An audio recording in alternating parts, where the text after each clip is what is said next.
Hello friends, இந்த வீடியோவில் தக்காளி தொக்கு எப்படி செய்யலாம்னு சொல்லிட்டு பார்ப்போம். இது ரொம்ப சிம்பிளான மெத்தடில் செஞ்சிடலாம். சட்டுன்னு செஞ்சிடலாம். இது செஞ்சிட்டிங்கன்னா 1 மந்த் வரைக்கும் கூட நீங்கள் ஃப்ரிட்ஜில் ஸ்டோர் பண்ணி வச்சுக்கலாம். நான் 1 கிலோ நாட்டு தக்காளி பழுத்ததை நல்லா எடுத்து வாஷ் பண்ணி கட் பண்ணி வச்சுருக்கேன். இது கூட காரத்துக்கு ஒரு 10 வரமிளகாய் சேர்த்துக்கிறேன்.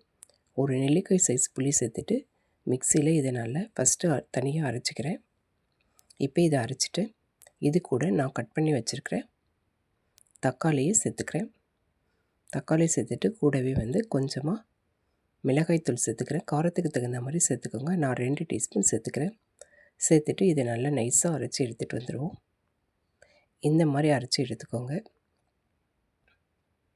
நல்லா நைஸாக. இப்போ ஸ்டவ் ஆன் பண்ணி ஒரு கடாய் வச்சுக்கோங்க. அதில் நல்லெண்ணெய் சேர்த்துக்கோங்க. நல்லெண்ணெய் ஒரு 4 டீஸ்பூன் சேர்த்துக்கோங்க.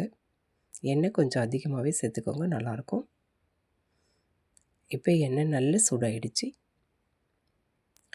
கடுகு உளுத்தம்பருப்பு சேர்த்துக்கிறேன். கூடவே கொஞ்சமாக கருவேப்பிலை,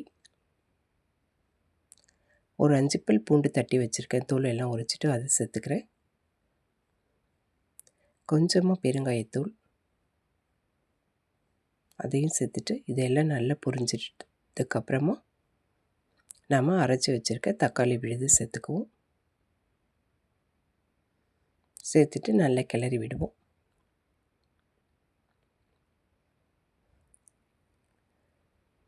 இப்போ இதுக்கு தேவையான அளவுக்கு உப்பு சேர்த்துக்கோங்க.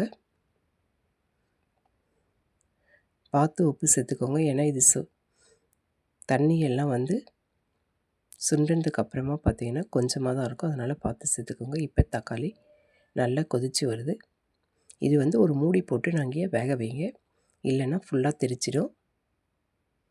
அப்பப்போ திறந்து கிளறி விட்டுக்கோங்க, அடி பிடிக்காமல் இருக்க. ஸ்டவ் மீடியம் ஃப்ளேம்லேயே வச்சுக்கோங்க. இப்போ பார்த்திங்கன்னா இதில் இருக்கிற எண்ணெய் எல்லாமே பிரிஞ்சு வர ஆரம்பிச்சிச்சு. இன்னும் தண்ணியெல்லாம் நல்லா சுண்டி வரட்டும். அடிக்கடி கிளறி விட்டுக்கோங்க, இல்லைன்னா அடி பிடிச்சிக்கும். இப்போ பார்த்திங்கன்னா தண்ணியுமே நல்லா சுண்டி வந்துடுச்சு. இந்த ஸ்டேஜில் நீங்கள் ஸ்டவ் ஆஃப் பண்ணிவிட்டு இதை நல்லா ஆற வச்சுட்டு ஒரு பாக்ஸில் ஸ்டோர் பண்ணி வச்சுக்கோங்க. ஸ்டோர் பண்ணி வச்சுக்கிட்டிங்கன்னா ஃப்ரிட்ஜில் வச்சு சாப்பிட்டிங்கன்னா 1 மந்த் வரைக்குமே கெட்டு போகாது.